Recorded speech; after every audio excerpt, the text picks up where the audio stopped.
This message is brought to you by Apple Card. Shave ice by the beach. A trip to the state fair. And a throwback flick at the local drive-in. They're more than just items to check off the summer bucket list. They're also opportunities to earn 2% daily cash back when you use your Apple Card with Apple Pay. Apply for Apple Card now and use in minutes with Apple Pay. Subject to credit approval. Apple Card is issued by Goldman Sachs Bank USA, Salt Lake City branch. Terms and more at applecard.com. Propel Fitness Water. With Gatorade electrolytes, zero sugar, and vitamins, Propel hydrates better than water to help you get the most out of your workout and get back to your best self. What propels you? Propel with Gatorade electrolytes. AI is moving fast across the enterprise. But without visibility, it's just chaos. Different tools, different models, different teams using AI in completely different ways. ServiceNow turns that chaos into control. With the AI Control Tower, you see all your AI across the business in one place. What it's doing, what it's done, and what it's about to do.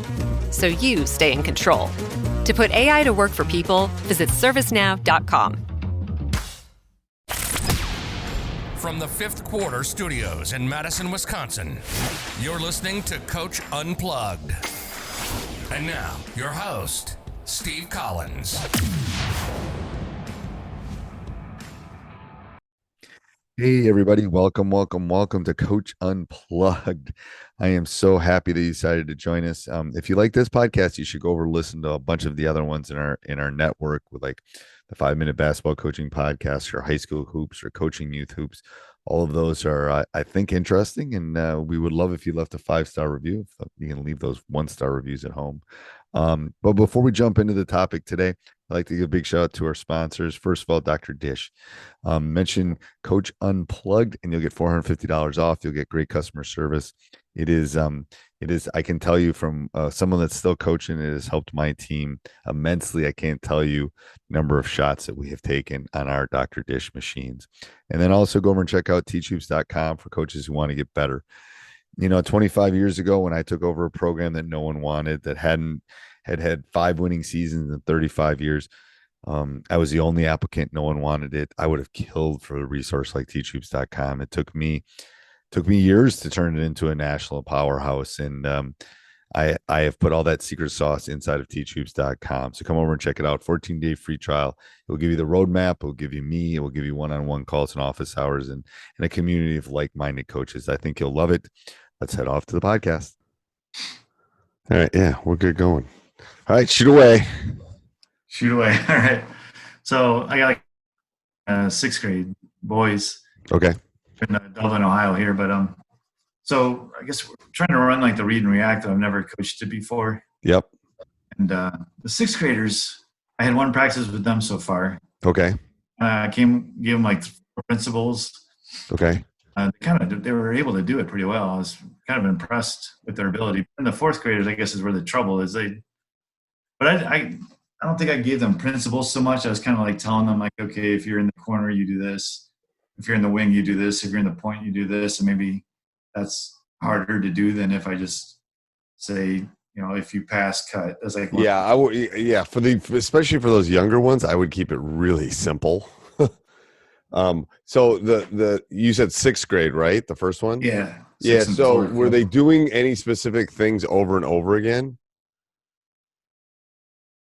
I kind of had them like pass for it. We haven't got to like drive yet, so there's no driving going on. Okay. Like pass and cut, and I had them do like 4 passes on the outside, and then they would kind of like hit the cutter, and the cutter would do a layup. That's kind of it for about like 15 minutes, like kind of a thing. Yep. So passing and cutting is gonna be like their crutch, which is fine, but they're not going to get a lot of scores off of that. It's more about keeping balance.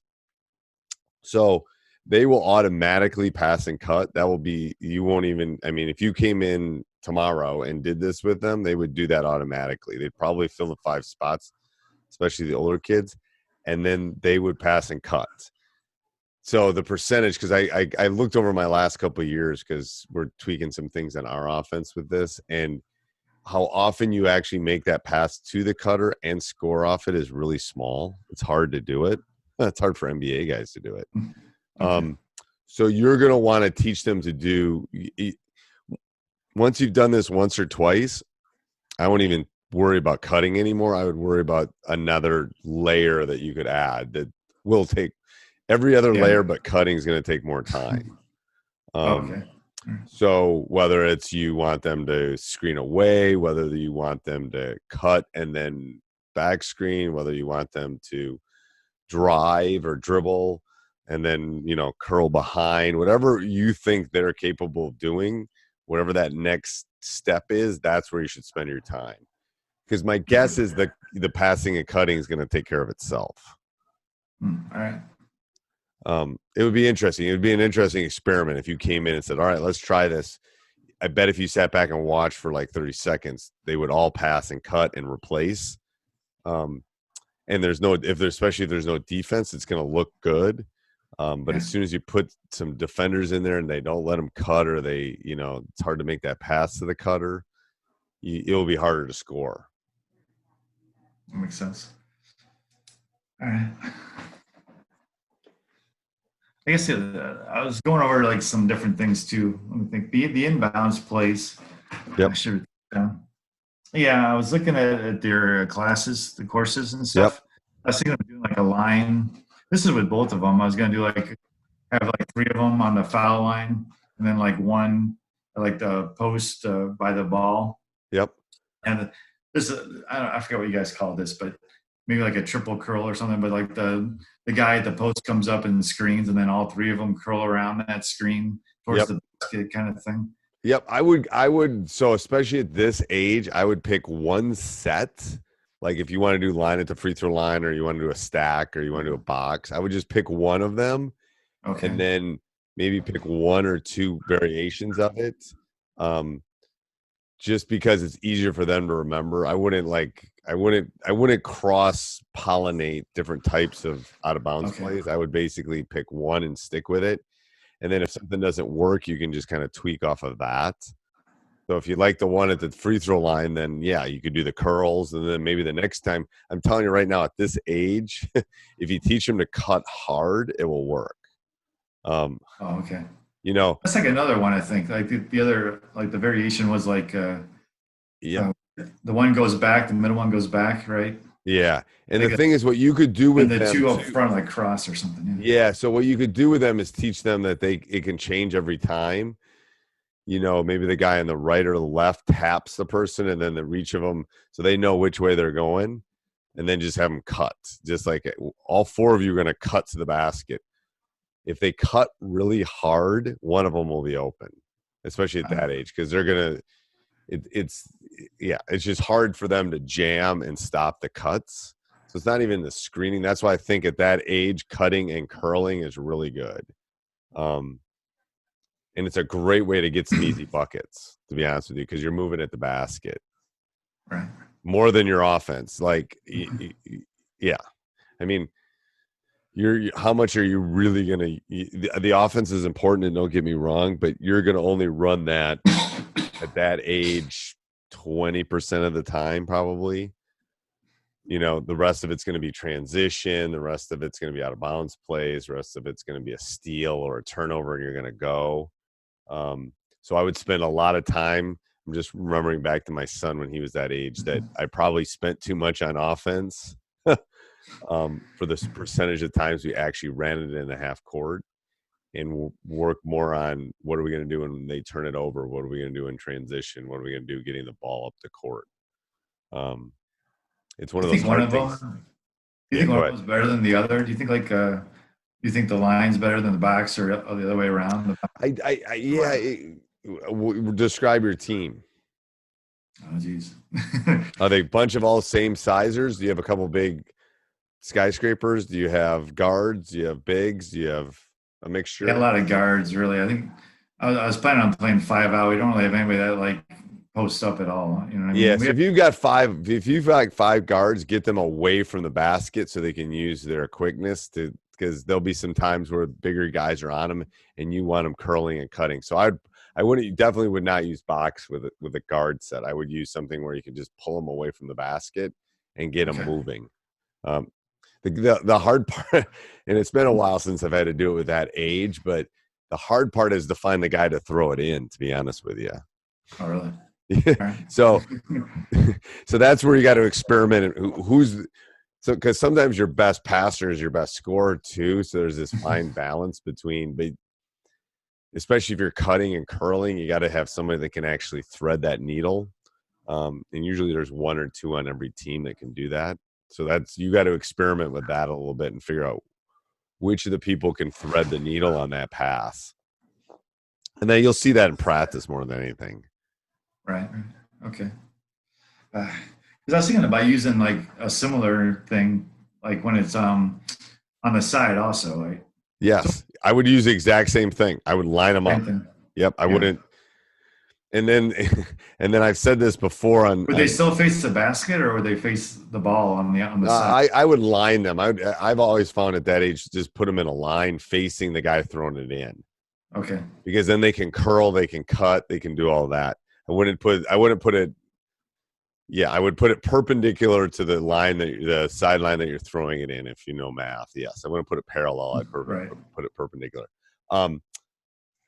Yes, and the thing is, if you get good at these, you could use these as your press break too. Like a basic line for press break, as long as they're cutting, is really good. So you don't have to reinvent the wheel when you get pressed. Like if your out of bounds plays a line parallel to the baseline and they're just cutting, you could do the exact same thing for a press break, and then just teach them to cut. Yeah. So good out of bounds plays are also good press breaks. My college coach taught me that, and it's true. Yeah. So I was wondering. So like we're working on this thing where it's like a numbered transition. So if they score or we rebound, I was going to have like some wings go out, try to get some guys underneath, get the ball to a point guard, and not a lot of dribbling, just like 3 passes and get it under the basket for us to score before the other team gets down. But then I'm thinking, well, what if they're pressing? Well, the best way to break a press is to get it up before they can press you. So that I have no issues with that. I have had many an argument with my assistant coaches. I don't love a numbered break. I love my point guard to get the ball, but then this is from my playing days a long time ago. I like the freedom of like just get out and get to a wing and get wide. Whoever gets down there first can go. So the numbered break, especially at this age, is going to be hard. And just because you probably don't have enough practices, it's going to be frustrating on your part to run a numbered break. Other than maybe the point guard getting it, if you definitely need him to bring it up. Or so what I would work on is spacing. It's similar to the half court. All right. The point guard gets the ball. Where is everyone going? Well, are you going down the wing? Where is your spacing? Who's trailing? Those kind of things. And then they'll love practicing that. You won't have a hard time motivating. So that's a good thing about it. I guess if the ref's handing it to us they're pressing that, then maybe we do like our inbounds play then. There's a press break. Yep. Maybe that's the time that we do the inbounds. Otherwise, we just do this, get wide and get down. Yep. Thing. Okay. And the thing is, if they're cutting, it's hard when they cut across. It's hard. It's hard to, if the cuts are strong and diagonal to where they are with the ball, then it's really hard to defend. But it's going to take some practice, and you can do this. But the way I kind of teach this is no dribbles, both on the offense and the defensive end until you, if you're doing the read and react, until you teach them how to dribble on the read and react. But a lot of press breaks, a lot of out of bounds plays, I want to do it without us having to dribble at all. So if you do this press break or you do the break, they should almost be able to run the break without any dribbles. And if they need any, maybe it's the initial point guard. But if they're sprinting, they shouldn't need any dribbles. It will teach them to look up and look for guys ahead of them if they can't dribble. If they can dribble, unless they're different in Ohio than they are in Wisconsin, they're going to want to take like 6 dribbles before they get rid of the ball. And the way you break them of it is take it away from them. Then they'll force their heads up and to look up the court. Right. Okay. I guess like we're thinking of, so the one team, the older ones, they can start playing zone this year for the first time. Okay. It's always been man to man until sixth grade. Now they're letting us do zone if we want. And I was thinking doing like a zone when we're pressing them.